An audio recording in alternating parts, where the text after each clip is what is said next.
The way that we came up with things that we did is that I would actually rewrite our entire design system multiple times with different APIs. Because one thing is you're writing the API in Ocean and then you're just writing a few code blocks and it's like, oh yeah, this feels cool.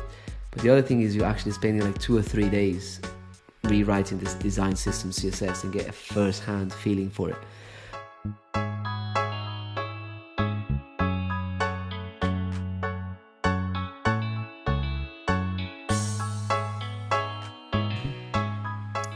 Hello, welcome to the devtools-fm podcast. This is a podcast about developer tools and the people who make them. I'm Andrew, and this is my co-host, Justin. Hey, everyone. Joining us today is Pedro Duarte, a DX engineer at Modulz. Pedro, is there anything you'd like to tell our listeners about yourself? Hey, everyone. Thanks for having me. If you don't know me, I'm just front-end dev working at Modulz, working on tooling for designers and front-end devs. That's awesome. So just to start us off, Pedro, can you tell us a little bit about Modulz and what you do there? Modulz is a startup that's kind of focusing on bridging the gap between design and dev. As part of Modulz, we build a few different tools to improve and facilitate how people build UIs, how people design stuff. We improve how easy it is for people to build accessible stuff via a library that we have called Radix. We also have our own CSS and JS framework called Stitches. It's our take on how to help you write more maintainable CSS. And then there's the design tool, which is Modulz itself. That kind of takes all of these lower level tools and connects them together, allowing people to do things in a more visual way. So in a nutshell, that's kind of what Modulz does. And the mission is basically to just help people do things a little bit more easily with less barrier to entry. That's cool. So Modulz itself kind of just composes Stitches and Radix to make the UI. So you could if you were using Modulz, you could potentially build your site out with Modulz, but then also use the underlying stuff to build more custom things. Yeah, pretty much. If you think about the Stitches API, I don't know how much of Stitches you guys know, but if you look at the way the API was designed, it's quite nice to write by hand. If you're writing CSS and JS and you're typing it, it would be fine. But it's actually very interoperable with a tool on top, like with a GUI, let's say, it's quite declarative. And if you see Modulz as a design tool, or even if you think about Figma or something that you can create components and variants, then you start seeing how it maps perfectly to the Stitches API. We actually did a few different variations of Modulz in which you would generate vanilla CSS and style components and other things. But things get very, very tricky when you want to allow people to import their own styles and allow Modulz to sort of parse the styles correctly. When you're kind of in just sort of like a global scope CSS or just like normal CSS, because people can write things in a million different ways. So then in Stitches, we have this more strict API on how you can add styles and create variants and bind values to design system tokens and things like this. So that allows Modulz to be able to properly parse. And then if a designer makes a change to that component, he knows how to write to it correctly. So the idea was that we would create an API that was interoperable between designers designing visually and developers coding by hand. You know what I mean? So that was kind of part of the brief. And so the styling of Modulz is powered by Stitches. And then we have Radix, which is a library of accessible components. They also connects well with Modulz because we build both. So we know all of the parts that Radix exposes each component and their props and how it works. So then we can kind of connect that to the tool, allowing people to add styles to each part at a given state and things like that. So that's kind of the broad idea. That's what we've built and that's what we currently have. Yeah, maybe to recap on that and to paint a clear visual picture for our listeners. So Modulz is a design/development tool where it's sort of a WYSIWYG that you're building UIs that also ultimately is generating React code, and the specific primitives it's using under the hood So for generating styles, you're specifically targeting stitches because of both the ergonomics. I'm assuming the ergonomics that it allows or gives you like in actually generating, and just, you know, it's ultimate like approachable output.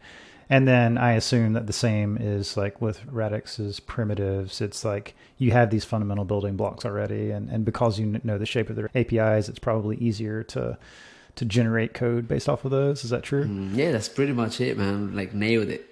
I'm really interested in this space generally, just, or I guess more broadly, anything that's adjacent to visual programming.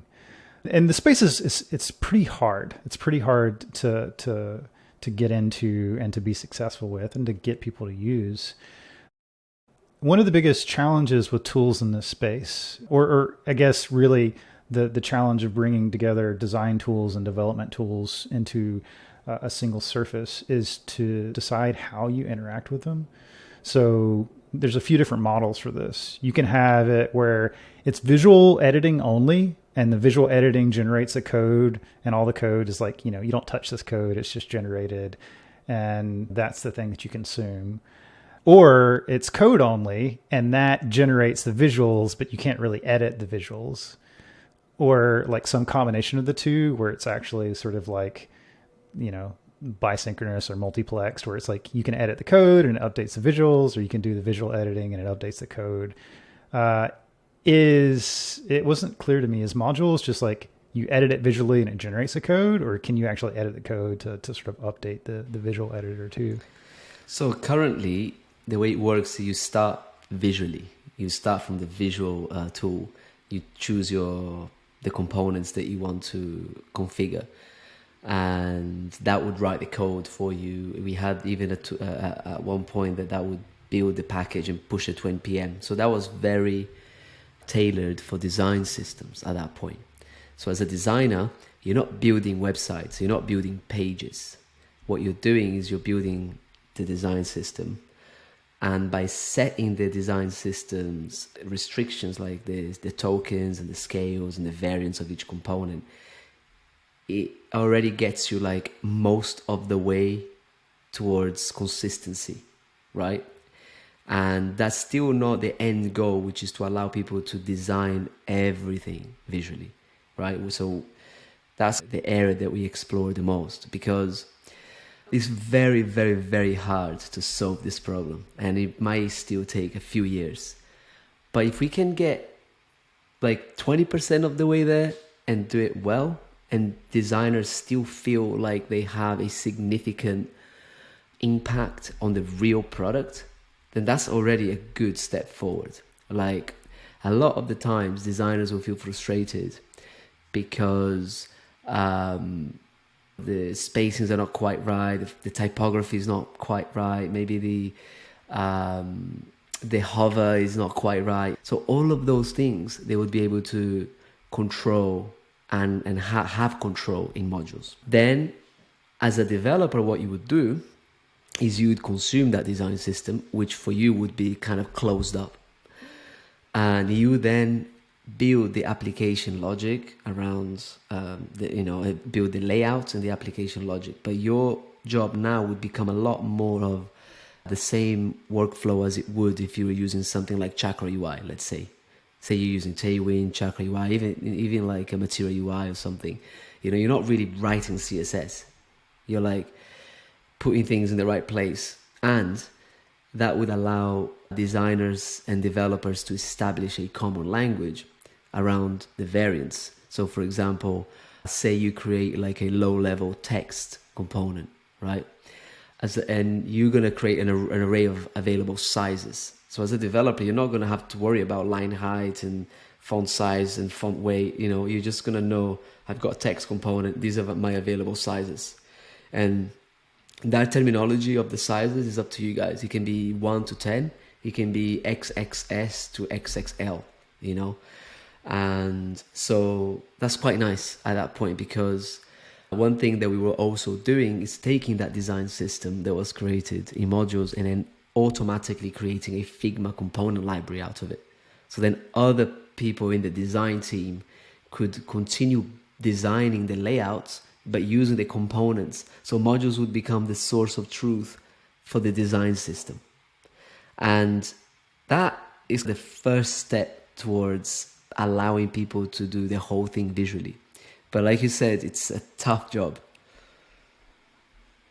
Yeah, I mean, one of the challenges, or I guess an additional challenge to this, is that there are component design challenges that are more than visual, specifically thinking about what props are available and how do people interact with this. And decisions that you make there have implications on how the library is consumed. Is this a breaking change versus a non-breaking change, stuff like that. How does Modulz go about handling that? Is that even something that they're exposed to at all?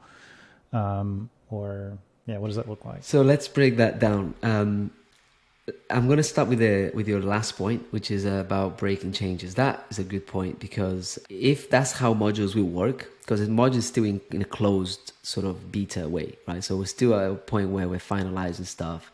But if that's how modules will work, then it's true that it's the designer's responsibility to, when they release new versions of the design system, to label it as patch or a minor or a breaking change. And a breaking change can be many things. It can even be they rename the variant. That's a breaking change. Now, if I understand your first question correctly, you're saying like some components have more concerns than just visual. They have also like certain props and some behaviors. I'm going to pick an example of that, like a tooltip, right? Like a tooltip might have, it has behavior, because when you hover or when you focus, the tooltip should appear relative to the trigger. But the tooltip also accepts the label that you want to show. So there's a prop, usually called content. And also there's a lot of logic in the tooltip around positioning. So the tooltip needs to position, say that you set your tooltip to appear on top, but you're scrolled up to the page, so there's no space on top. So that tooltip should then appear below. That's the collision detection. So all of that stuff is what Radix does. Like Radix is this low-level library of functional and accessible stuff. And that's why like designers don't have to worry about building any of that logic. It's just delegating the logic and the accessibility to Radix, and trust that Radix covers all of your needs. And then the rest is more like stylistic decisions, like the variants and the states, things like that. Yeah. So Modulz is really just composing and tweaking visuals kind of to sort of build up something bigger. The first step, yes. And then there's also another layer that we've also built in Modulz that is a composition layer. And that's more where people can start creating layouts with Modulz. So we have declarative layouts like a stack or a grid, but these are just React components also that bind to your tokens. So then if you want to do like a page layout, you can drag some of this stuff, and then you're kind of like coding visually, almost a little bit like Webflow at that point, but a little bit less low level, because Webflow is basically one-to-one with code and visual. Like the UI maps one-to-one to what you write in code. A Modulz is a layer of abstraction a little bit higher. We also build like a free-form canvas where it's more like Figma, where people can just draw stuff and drag their components around. But the difference is what they're dragging around is their real component. It's just that you're not really in a layout stacking mode. You're in a sort of like free-form flow. And we build that with WebGL for performance and stuff. So that's a way for designers to quickly mock up an idea without having to go through Flexbox and Grid, because it's understandable that as a designer, you just want to like quickly mock a page up without having to worry about how doable it is in code. So then there's also that side of things. Oh yeah, makes sense. Nice. What does being a DX engineer mean to you? What role do you play in all that is Modulz? Yeah, it's a good question, man, because it's like a new thing for me as well. Like I started at Modulz as a developer, working a little bit on the design tool, working on the design system, and it's the first time that I kind of transitioned more to a sort of DX role or dev rel. And so currently what I do at Modulz is, for the design tool side of things, apart from working on some of the conventions that we feel designers would enjoy using because of my experience working with designers, I would do blog articles for Modulz. So I would write an article about how to do something in the tool. I would write a bunch of articles about how to, like, from basic things like explaining to a user how they can create a new project, to what's the best way to publish a new design system, how to think about the changes. And then, I do videos and podcasts about the tool, demos. I've done a few demos of Modulz.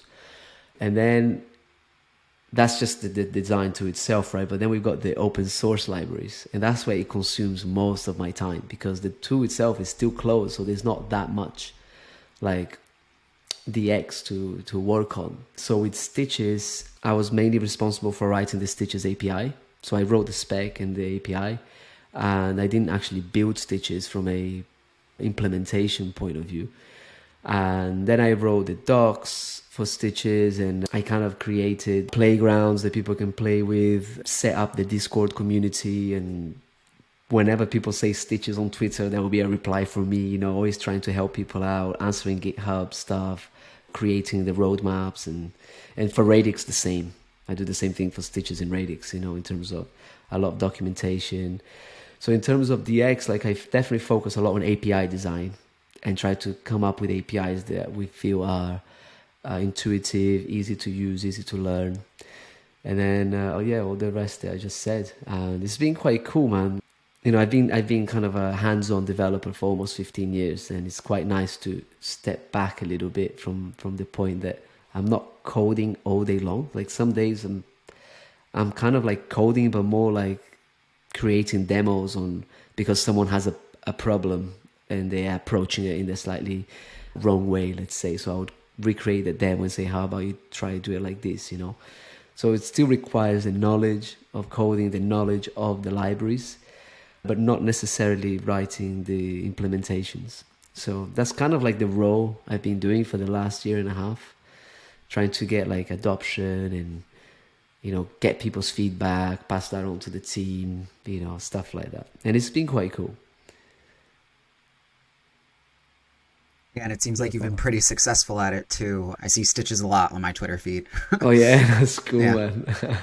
Speaking of Stitches, congratulations on the 1.0. That's a big milestone for any project. We kind of know why you guys built Stitches. It was because you're building this design tool Modulz and you needed some API that you could control. But were there other reasons why you chose to build another CSS and JS framework? Did you see places where the other ones didn't work as well as what you thought you could build, and you have?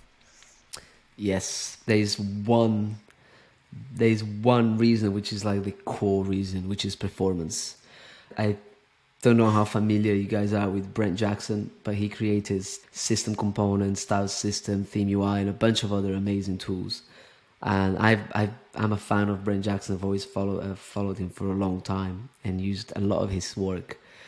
We actually built everything using style system, even like system components, which was like the first one, then it was style system, then it was theme UI, but the problem was the way style system was built.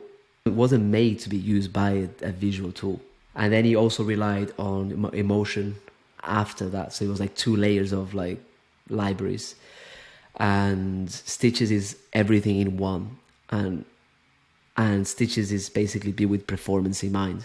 So we spent like months just finding a way to make Stitches the absolute fastest CSS and JS library while still requiring runtime, because Stitches is like almost no runtime in the sense that it doesn't support any prop interpolation. All of the styles that can be statically generated before it's even rendered. But because it's rendered in a visual tool, imagine like people are like changing variants and changing background color. You want that feedback almost as quickly as possible.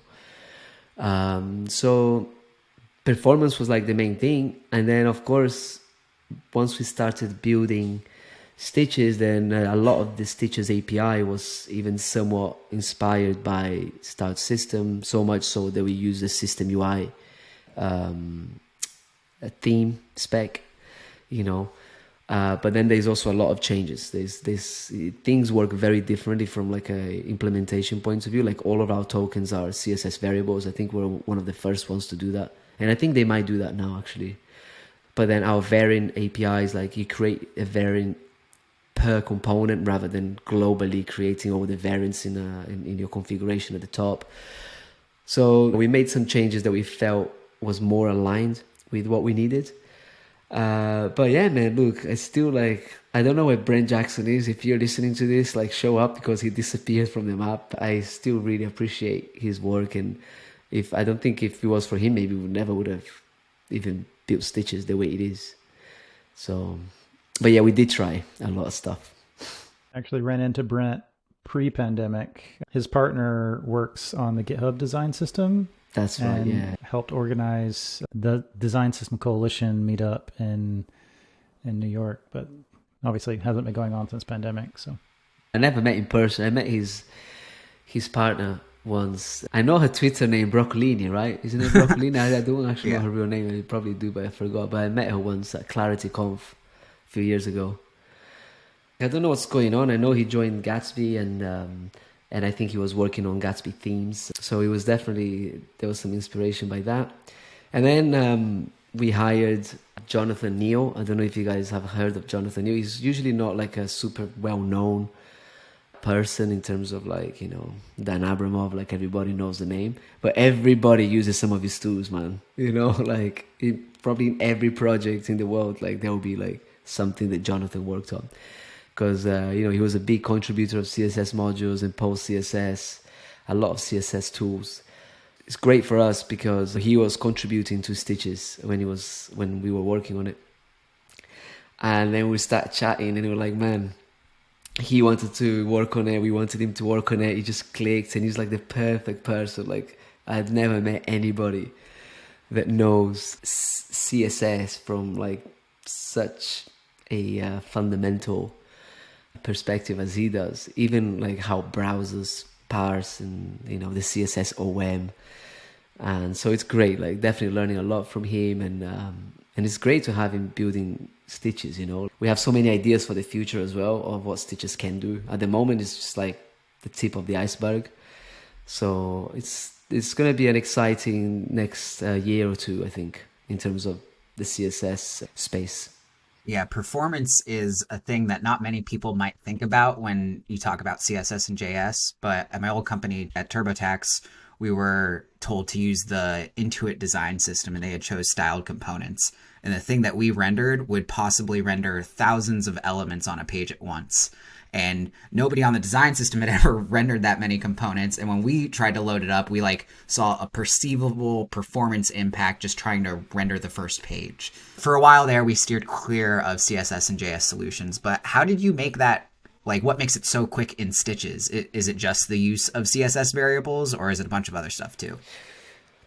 The CSS variables help a bit. It helps a lot more in terms of like if you're toggling themes, you know, it's almost like you don't have any re-renders and stuff. So it helps a lot in that case. But people are not toggling themes, right? Like, so it helps, I guess, like what makes it so fast is the way the library, the internals of the library will kind of pre-compile some of the CSS that he already knows it needs to be done. And then Jonathan is like so good at writing parsers. You know, he writes like crazy parsers in like less than 1 kilobytes, you know, and stuff like this. And there's a lot of layering of caching, memoization, you know, like we only really inject the CSS that's needed for that one page. So even if your design system has like 200 components and you're rendering a home page and you just happen to use like 10 of those components, you just get the styles for those 10. And because Stitches supports server-side rendering, if you're using something like Next.js, on the first load, your CSS is already being generated on the server. It's already injected in the head. There's not even a request to get the CSS file through the network. So that initial render is just like done. If you're abusing the runtime of Stitches, like bypassing like overrides from the outside, say that, you know, you have a page with a background color, and as your cursor is moving, you're changing that background color, right, based on your cursor position. In that sense, you're almost like abusing a little bit of the runtime thing of stitches or style components, because you're basically saying that for each pixel on the screen, it needs to generate an entirely new CSS rule. If you are doing that, you probably will see some performance issues, in which case we would also tell people to just add an inline style. But because Stitches gives you access to a lot of its tokens, you can still add inline styles while using your tokens. And that's a cool thing about Stitches, because even though they are escape hatches, we still try to provide escape hatches in a way that you're still within your theme. We've done a lot of benchmarks. We've got a repo for benchmarks, the same one that emotion and style components use. We use the exact same tests that they do, just to keep it fair, And some of those tests render thousands of DOM elements. So yeah, there's all that. The library itself is also quite small. It's under, I think right now is around 5 or 6 kilobytes for everything, mini gzipped and stuff. So around 6 kilobytes. Whereas I think emotion and style components, gzipped is, style components especially, I think is 14 or 15. So and if you're using it with style system, then you got to add a few more on top. So, but yeah, man, it's funny, right? Because we do a CSS in JS library, but I'm not like a CSS in JS advocate. I'm not gonna sit here and say, man, CSS in JS is for everyone. I do think that CSS in JS has the lower barrier to entry. You don't have to set up Webpack, you don't have to set up anything. With Stitches, you can get your theme out of the box, and that's it. It just works. But you have to, as developers, you have to really assess what you're building, who is your audience, what type of network are they going to be on.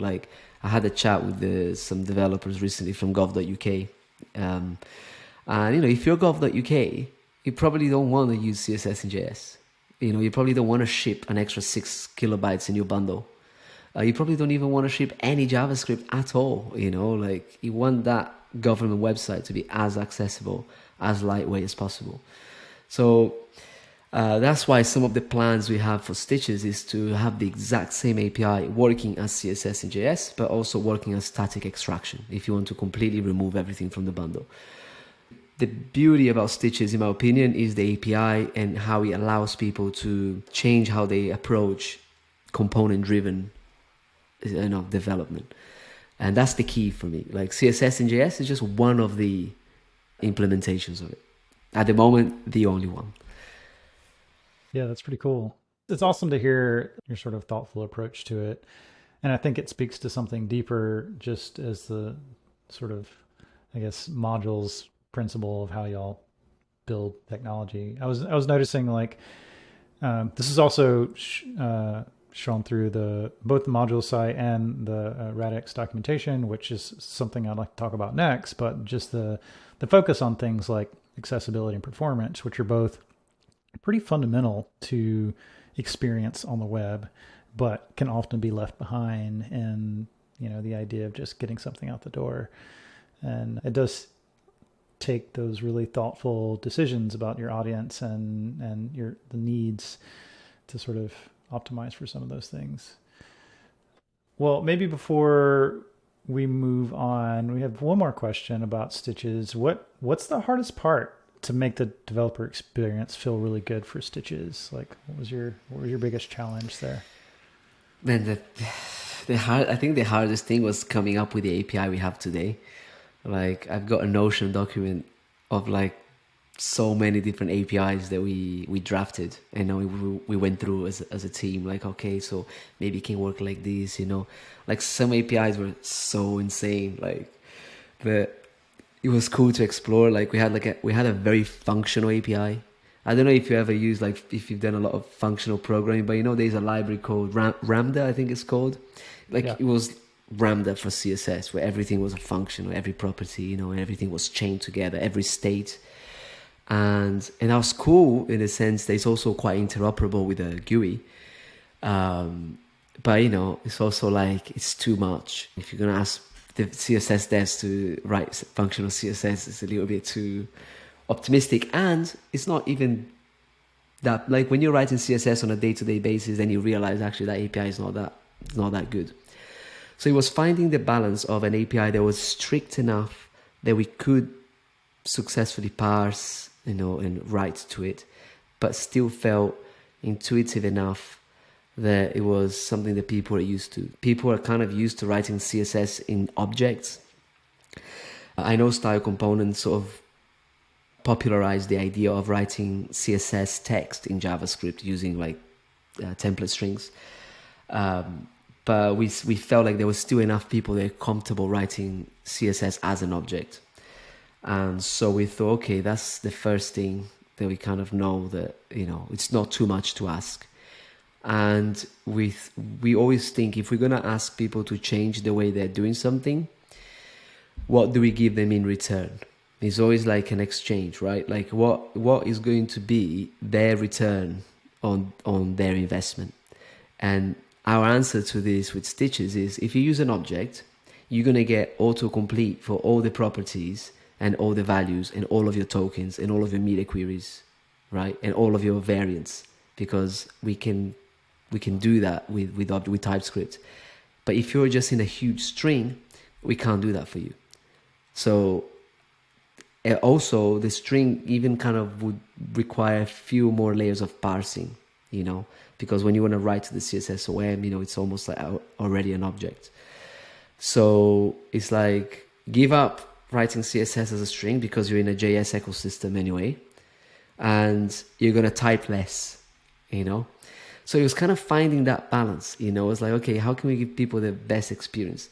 And the way that we came up with things that we did is that I would actually rewrite our entire design system multiple times with different APIs.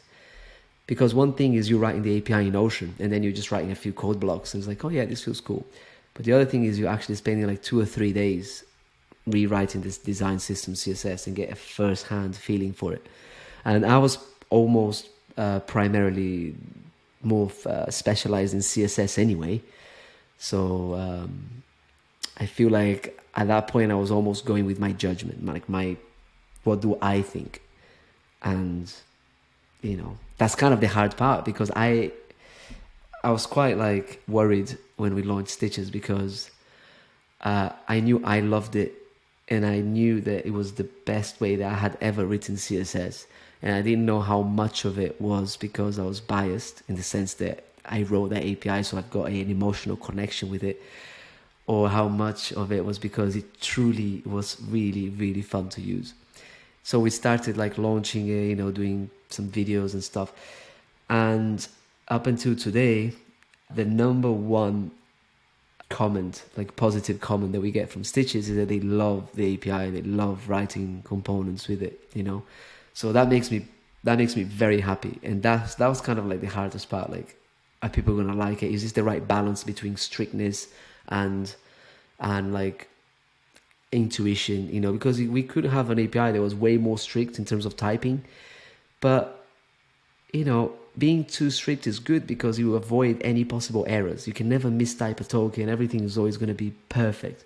But at the same time, what's the balance of that versus like someone enjoying writing that, So we didn't want to go too strict on the TypeScript. Everything is quite loose, but we do offer a strict version. If people want to be extremely strict, we expose all of your tokens via an object, then that way you're just referencing objects. So if you rename a token, you're going to get an error where that token was used.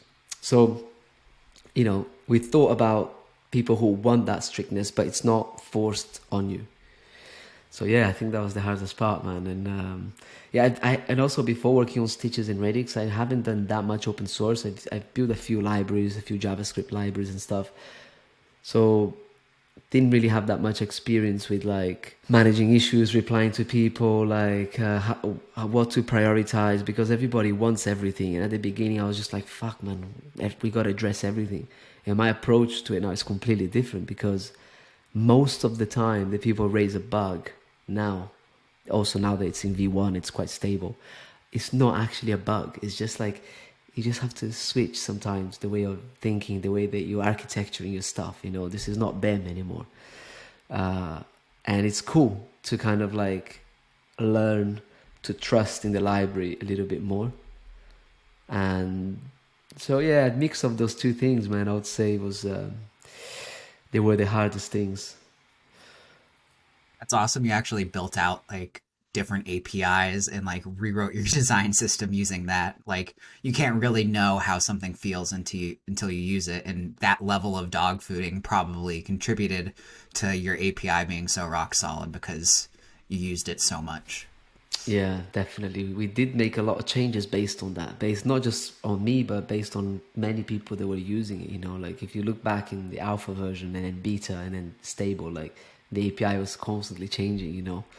And there were small changes. Sometimes it was like, you know, we would call, instead of calling your theme, we would just call it tokens. We were like, but should we call it tokens or should we? And we spent like 2 weeks thinking about whether we call it tokens or theme, you know, like some things were very just renaming keys in an object. But I actually think that makes a big, big difference, you know, like even though it's just a key. So yeah, I guess that helped, you know. I don't know how common that is in other libraries. Like I said, I don't have that much experience there, but personally with Radix as well, like I use Radix so much and writing all the docs. Sometimes just writing the docs, you go, hang on, this is not quite making sense because you're having to explain something. And then sometimes we change the API because of the docs, you know? Yeah. I mean, that's very intentional design, which, I mean, you know, just is massive credit to you and the team.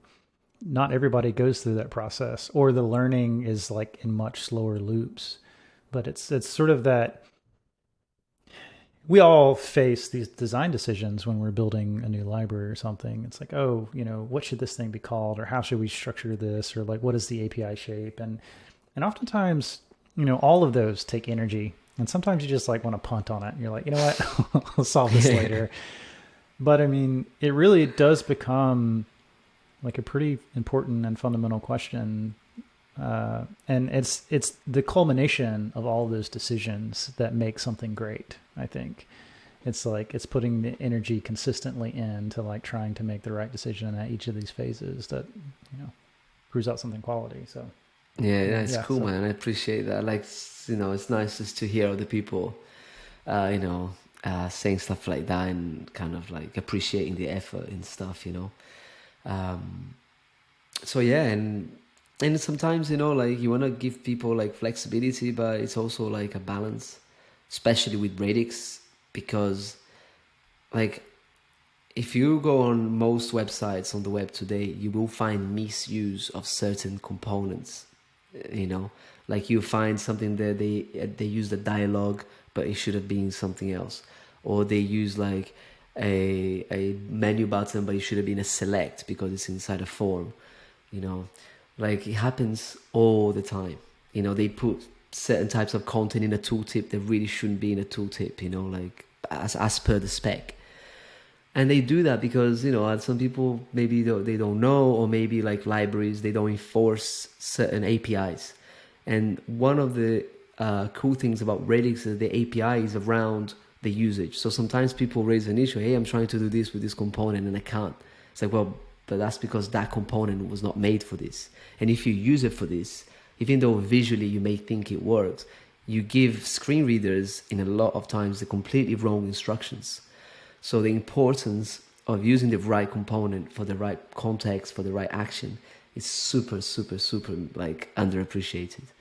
And Radix has an API that closes some of that up on purpose, make it so people are using the right components in the right places, like a popover versus a hover card, you know, like even though like some libraries you can use the same component to implement both of those because they're extremely similar, we have two, and you know, we have layers of abstraction within Radix, so we use a lot of the same abstractions in terms of positioning and collision and stuff like this, but we still offer two distinct components. So it's almost like Radix, I think, now has 25 primitives, and you're probably going to have like 60, 70, you know, because you just use the right one for the right thing, you know. So yeah, man, this is another thing, like finding the API that guides the users into doing the right thing. And some of them might say, oh, I'm trying to, like there's a collapsible primitive, and we've had people saying, oh, I'm trying to build like this tree view, you know, unify system, like, you know, you open up the folders,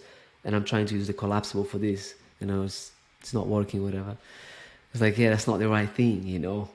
Like, that's a tree view component, which we don't have, so you can't do it.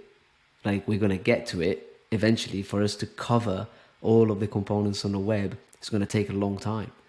But we will get to it, and when we do, you can guarantee that it's going to work as it should work. So so that's one of the interesting things about Radix. I don't feel like I even talk about this enough, because Radix is still in beta, and some of those topics are quite hard to talk about.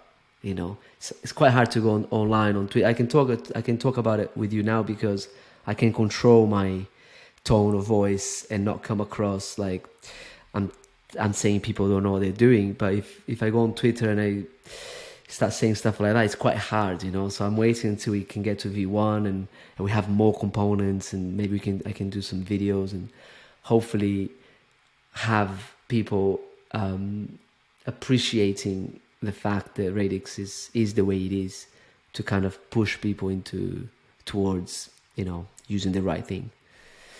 Yeah, I mean, you've taken on two pretty hard API design challenges here. So thinking about like a CSS and JS API is one sort of fundamental thing, but I don't think a lot of people appreciate how hard it is to create a library of components that are very intentional with where they should be used, that really focus on doing accessibility correctly.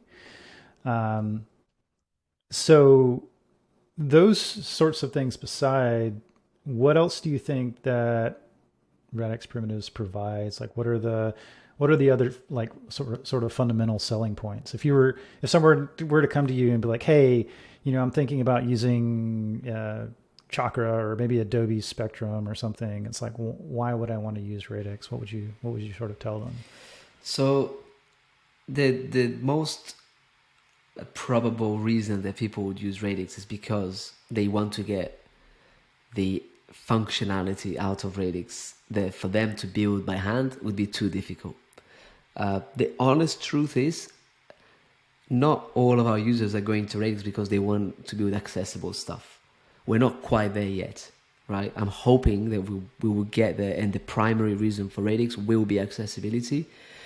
But if you're working for a client, if you're like in the 99% of the developers in the world that you work for a client or you work for an agency, you're working under a deadline, under sprints, and then you get a design, and that design has a custom select in it. So you have two options, right? You can just style the face of the select, and when they open it's the native select underneath, if you care about accessibility and if you want to fight your project managers and your designers, because, you know, that will be a big battle to win. So if you can do that, great. Always use native. Two, you're going to implement it and it's going to be bad.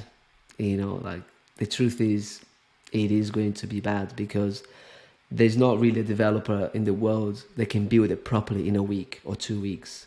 You know, it's just not possible. So we're wanting to introduce a third option. You can take Radix, and we're going to give you all the bits that you need, and you can style the parts however you want. And you're going to make your designer happy because it's going to look how they want it to look. You're going to make your project manager happy because it's done on time. And you're going to make yourself happy because you don't have to deal with all the mental complexities of a select. Like, it's insane. And so, you know, in my opinion, like, as a developer who I have worked for a lot of companies, and I had these battles, the some I won and some I lost about using native select. I have implemented terrible selects in my life, you know, many of them. And I have tried to build it properly, and I couldn't. I was not skilled enough and didn't have enough time. I need at least 3 months to build it properly, you know, cross-browser and stuff. So I think the main motivation is, you know, apart from accessibility, will be the fact that you can get a lot of really good complex logic for free out of the box. Like, even like on a select or a drop-down menu, you get type ahead. So as you start typing, you select the right thing. But it's not just that. Like, that type ahead is so advanced that I need to do like a demo about it. You know, one day I'm going to do one. It even has things like, if say like you've got a menu with lots of countries, right? That's the typical thing, which by the way is probably not the ideal use for a select, but anyway. And you keep pressing like B. If you keep pressing B, most type ahead logic will try to find a word that begins with B, and the second letter is B, and the third letter is B, But ours won't do that. If you keep pressing B, and there's no word that contains B followed by B, then it's just going to loop over the Bs, over the ones that start with B, If you press space, it's going to trigger a click, because space and enter, they trigger click. But if you press space in the context of searching for something, because you're searching for like United States of America, then it's not going to do it, because it knows that intent there is a space because of the type ahead. So there's lots of like little details that we got to do. Now, why would someone use Radix over, I'm going to say React Aria instead of React Spectrum, because if I'm correct, React Aria is the low-level accessibility hooks. That's just an API choice, right? React Aria is really well built. Their team is amazing. They have really, really good accessibility people there. If you prefer a hooks API, you can use React Aria. If you prefer a component-based API, you can use Radix. And the comparison between Radix and Chakra UI, you said, right? Chakra UI. That's quite different, actually, because Chakra UI comes with a bunch of styles. It's almost like a design system, plus the fact that it's accessible and stuff like this. And Radix is completely unstyled. Like, there's no style. So it's almost like Chakra UI could use Radix underneath. And I'm hoping they will one day. But they're not really, like, interchangeable, let's say. I was going to ask what was the toughest Radix component to implement, and even in my notes, I said we all know it's the select. But yeah, and it's not something like if you were a junior developer or even a senior developer that had never built a select and you tried to approach, you're gonna be like, oh yeah, this is easy. But then you get into the weeds, and it's just like it's weed after weed after weed, and then it's like, okay, now what does it do on mobile? Exactly. And it's like, oh, everything's out the window. Exactly. Like the select is a beast, and like the team that we have right now is Benoit, Jenna, and Andy, 3 full-time devs. And we had before we even had Chance working with us. Chance, he's in San Diego. I don't know if you know him personally. You probably know him, right? I've chatted with him. Yeah. We used Reach UI a lot on our design system, and from looking at the Radix docs, I see a little bit of a Reach inspiration in there in a few of the components. There is a bit of a Reach, because they were the first one to do it like that, with the component driven, like using the component pattern to give you like functionality. And I use Reach UI a lot in my previous jobs. So there was an inspiration there, the same way that Stitches had some inspiration from Theme UI or Start System. So Chance worked at Modulz for a while, actually, and so the team was really good. Like the team building this they are very good. But the select, dude, oh man, that's a beast. Like Benoit, I think everybody has touched the select a little bit, but I know that Benoit has been working on the select on and off for like 2 years. And it stops and goes, because there's a lot of stuff that we learn in the select, and then we stop, we apply it for other components. And now, I was just chatting to him today, actually. He was showing me the latest demos. Because in terms of spec, we already know what it should do, because we've done it so many times. Like we know what everything should happen. I even wrote like a quite deep dive on the select. I wrote a blog post about it.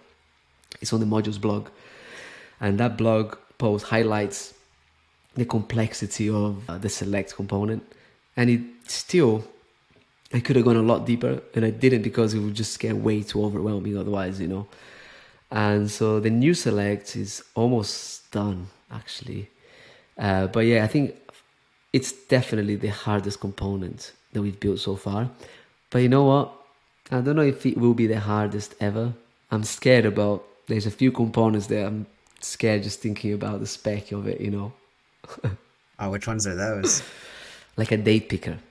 Like a calendar component. Yeah. Oh man, a calendar component would be so hardcore, with like time zone and different holidays, like Airbnb range. Yeah, man, range. Like public holiday. Like people want to do crazy stuff with calendar, and that's gonna be pretty tricky.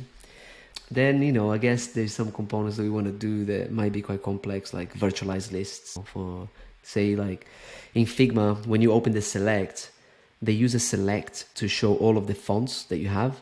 But some designers may have like 3,000 or 4,000 fonts, So when you put them all in a select, you start to feel the how laggy it is, janky. You could say that maybe you should use a combo box. So you only show maybe your top 50 fonts, and then you have a combo box people can search, and or you have to implement some sort of virtualized list while still respecting the type ahead in it, being able to filter items that are not rendered. And like that type of stuff starts getting a bit complex as well. But we'll see, at the end of the day, our job is to do all the complex stuff so people don't have to do it. So Radix also has a lot of useful like lower level components. One of the ones I personally love is visually hidden, because it just makes thinking about your screen reader experience a lot easier. Are there any other components like that in Radix that you constantly feel yourself reaching for because they're just so useful? The visually hidden I use a lot. I use it on my own website as well. In our design system, we pretty much use all of the Radix primitives, But I don't know, there isn't one that I would say I use the most, to be honest. Yeah. We even have some low level stuff like Popper. Like, there's a famous library called Popper.js, right? So we have our own version of Popper.js, which is nowhere near as advanced and as customizable as Popper, on purpose though. If you want to build a tooltip, or if you want to build something that we haven't built yet that requires like, layering, you can use the Popper. And that's going to give you like collision detection, and it's going to, move things if it needs to. And it's going to have the control over like relatively putting that against a different element of the page. So we use these low levels to build the drop down menu, the context menu, the hover card, the popover. So there are some low level stuff like this. We have a low level menu component, which is what we use for the context menu and the drop down menu. But maybe there will be other types of menus, we even think that maybe the select uses menu. So, we can use the menu low level, because the menu is something that on its own doesn't really make a lot of sense. Like, say like you click on the hamburger menu of your site. That's not a menu. That's a navigation list, right? So the menu is very specific for like when you want to have the type ahead, maybe you want to have nested menus. You want to have a little icon that can be on the left, and maybe you can have some content that can fit on the right. So there's a few like low level components like that. I don't even think we documented on the docs, because they're currently, we call them like private. They're for private use, if you know what I mean. Anybody who's done front end long enough has felt this pain and appreciate the iteration. Generally, my perspective is the more high quality, especially the base primitives, the things that are really, really hard to get fundamentally right. Because, if you get those wrong, you mess up the entire stack, right? But the more solid implementations we have to reference, the better the whole ecosystem becomes. So glad to see y'all tackling this, and just, looking through the API and stuff, it looks really well done. So yeah, that's cool, man. I appreciate it. Like for me, like I'm here like explaining this to you and stuff, but really like I said, the guys working on primitives, the Stitches team, the rest of the Modulz team, we're not that many people, probably like 10. And so it's too small. It's nice, really good, talented people working there. Sometimes on Slack, we're going back and forth for like 6 hours talking about APIs, like a lot of passion. And I think it shows, like when you have a team of people that care about stuff and they have a patience to talk about a prop for a couple of hours, then hopefully the result will show. With that, I think we'll move on to tooltips. So my first tooltip really isn't a tooltip, but more of a shout out to some of the work that Orta's doing on the TypeScript compiler team. He's recently been doing a lot of explorations around how to make the errors for TypeScript a lot more readable. And I am so excited to see any of this land, because the current errors, like, just even comparing these examples, I look at the first one and my brain immediately goes, I don't want to read that. I don't want to understand anything that's there. But how he's managed to format it in the new version is just like you instantly see what's going on. It's crazy what the difference of a little bit of formatting can do to making the errors so much more readable. Yeah. Oh man, this is amazing. I hadn't seen that. Yeah, I don't Yeah, know there if was all of it's landed, but I know one of the changes has, and I'm very excited to update my version of TypeScript. Yeah, no, for sure. Like that's an area of the could definitely do with a lot of improvement. I'm so happy to see that they're working on this. associated with that tweet. There's another chain of other people working on error handling. So there was an initial tweet by someone working on something in the C# community. It's like, hey, look, here's this really like beautiful way to render errors. And then someone in the JavaScript community took it up and started iterating on it. And then Orta's been riffing off of that to sort of think deeper about TypeScript error design. But this is fundamentally a underserved user experience, right? Like errors are a very core part of a developer's experience, and Yes. and putting time and attention and love into errors is good. I'm here for it. I Yeah, want to see more of it. definitely. Me too, man. And definitely very pertinent to design systems too, because like formerly being a design system engineer myself, like you'd put all this work into making like the TypeScript prop types like really check things hard, and then you look at the error that you get from doing it wrong, and you're like, that doesn't even like remotely make sense to what the right thing should be. It's like undefined on some random thing or doesn't equal unknown, and more work in this area will definitely pay dividends, I think. Yeah, definitely. That's awesome. And the worst, this is like multiple, like deeply nested type checks. It's like, oh, this doesn't match this. This doesn't match this. This doesn't match this. This doesn't match this. It's like one property, like Yeah. way deep in the object. You're like, what? Why did you show me everything?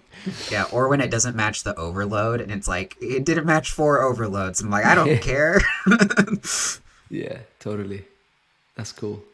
Cool. So my first tooltip is this project called Party Town, and it's black magic. I'm utterly convinced it's absolutely black magic. So what Party Town does is it isolates third-party scripts to be run in a web worker. So if you know much about web workers don't have a lot of things like DOM access, right? They can't write anything to the DOM. Well, this adds a proxy interface that makes it possible where they can write to the DOM. But the problem with that is writing to the DOM is a synchronous operation, and web workers fundamentally communicate through an asynchronous means. So you have to make something asynchronous synchronous. So they have figured out how to use like synchronous XHR calls to sort of make this magic happen. It's nuts. It's absolutely nuts. It's absolutely black magic. I've like whatever. I still can't wrap my head around how it fully works, but yeah, it's really cool to see. So example of why you would want to use this, you've got a third-party analytics script that you want to run on your site, but JavaScript by default, everything runs on the main thread. That analytics script is eating up your CPU that you're also needing to use to render stuff, you know? So this like lets you offload it to a different thread. It's isolated from your site, but it still has access to do the things it needs to like write things. The really, really interesting part of this is now you can give it selective control. It's like, hey, you like analytics script, you can no longer do document.write. Like I revoked those privileges. So like document.write is a no-op for you now. So now you can like selectively give it access to certain DOM APIs. It's incredibly fascinating. I'm really, really excited about this and to see where it goes. Yeah, wow. That's insane. Yeah. But when I was reading through this, I think Rich Harris tweeted this out, and I saw it from him. Is like everything that I know tells me that this is technically impossible. That you should not be able to force something that is fundamentally sort of asynchronous into a synchronous setup. So it's still baffles the mind. Yeah. I don't know how to react because I think this is so like, just way above my head. I'm just like, this is insane. Yeah, I mean, I just think the fundamental premise though is super powerful. It's like, hey, Definitely. run your third-party scripts in a separate thread. Yeah, I That's mean, it's that's amazing. pretty amazing. Yeah. Yeah, great first step, but like offloading more and more off the main thread, it would be so nice. Like it's easy to choke up that main thread. If I could get my React rendering in a web worker, oof. So I used to work at a media company, and the biggest problem that we had is the analytics team had, they use like Google Tag Manager, Adobe Tag Manager. So this thing where they just like dump in code into a text box and it just like injects it, you know, into the site. And your hands are tied. You really couldn't control performance very well. So hopefully that gives teams the ability to sort of control that a little bit more. Nice. Cool. My first tooltip is Raycast, which is like it's kind of like an Alfred-like app. Everybody knows Alfred. Like if you've had a Mac for 10 years and you search like first apps to install on a Mac, it's always going to be Alfred, right? But Raycast is just like a fresh, modern take on Alfred, and it's so good. I've been using it for like 6 months, and it's just so beautiful to use. It's so flexible. It's just like, I don't know, it's just so powerful. Like it has like a bunch of stuff that with Alfred you don't even get out of the box. I think you need to install some extra extensions like clipboard history. Like I can't live without clipboard history, man. Like almost everything I do, even in my brain, I'm like, okay, I know that this is saved in my history. I can go back to it. I don't need to be constantly copying and pasting the same thing every other time. It has like window management for Mac, so if you want to position a window to the top left and things like this. It has a bunch of things you can do, like creating snippets and creating quick links. So for example, I've got a quick link I created that opens up a code sandbox with a Stitches template already ready to go, because I do so many code sandboxes with Stitches to kind of show people stuff that just like saves me like so much time every day. And it's made so well built. I think it's done by one person. I think it's Thomas. I don't know if he's alone doing this, but I believe he is. And I just can't believe how people can do that, man. It's just so well built. If you're not using it, I recommend you give it a go. It connects with a bunch of apps already. Like you can connect with Jira, GitHub. Like it's almost like its own mini browser, Like you can open up GitHub and then it takes the next stack navigation. You can log in and then you can create an issue directly from it, or you can list all your issues. Like you don't even need to open the browser anymore for a lot of stuff, So much so that he's also working on an API now that's currently closed. I can't talk much about it, but I can say he gave me permission to say that, there will be an API soon that people will be able to build extensions on top of it. And I already started building some extensions for Radix. And all I can say is that it's absolutely amazing. Interesting. I'll have to give it a whirl. Have you seen like more of your workflows moving into this tool? At the moment, I use it a lot for the basic stuff that you do in Alfred, like searching files and opening apps, of course. But the clipboard history, now it's like became like my most used thing. And also, I use it for window management, and I use it for a bunch of quick links. And when I'm doing demos, like I do a lot of live demos recently. Usually, I have some snippets of code. If they're too long to write, I don't want to spend people's time typing and making typos, all the time. So you can also create these snippets that you can paste based on a special shortcut that you create. So like I'll set them to like $1 for the first snippet, and then when I'm in VS Code, I just type in $1 and that code appears, and then I'll have $2 for the next step, and 3 and 4. And so that's also changing the way I do live demos. And I feel like I haven't even spent enough time like exploring what this tool can do.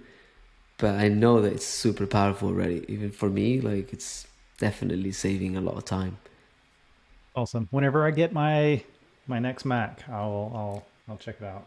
Yeah. I think I got access to Raycast a little while back at my last job when I still had a Mac. But anyway, so my second tooltip for the day is this thing called, I guess it's Mealy Search. Hopefully I'm not butchering that. This tool is really fascinating. It was shared to me by one of my coworkers.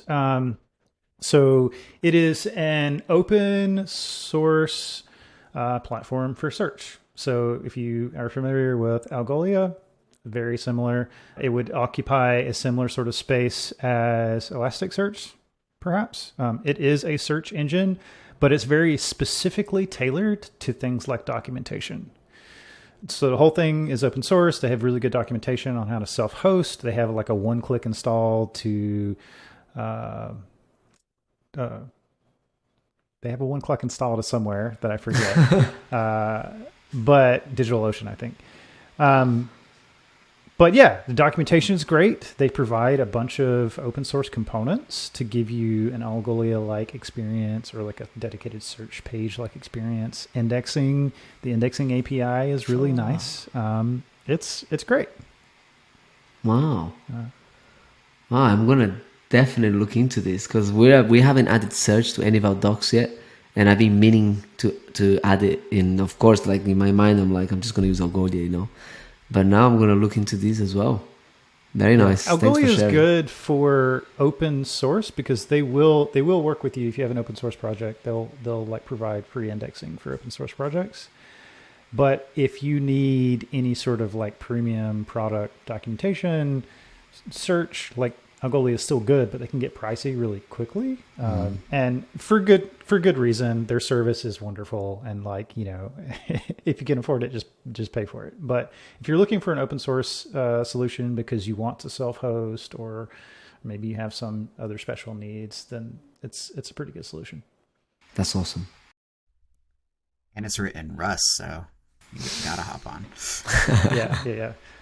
Oxide, the company I work for currently, is pretty much all Rust all the time. So that's cool. Nice.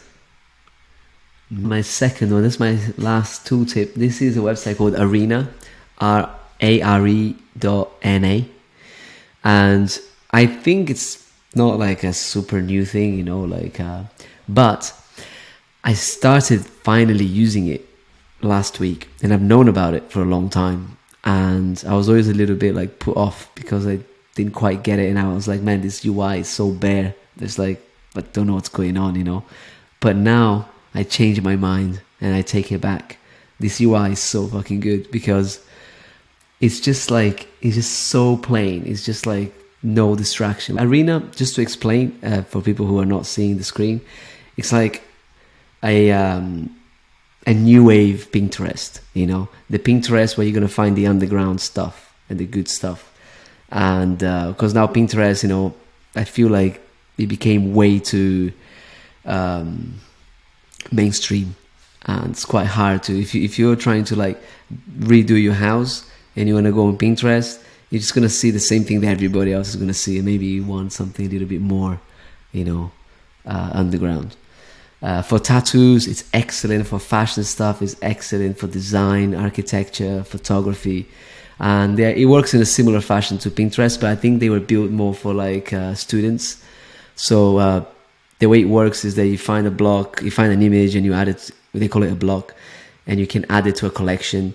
But then the collections can be collaborative, so you can add things to other people's collections. You can also see where that block exists in other people's collections.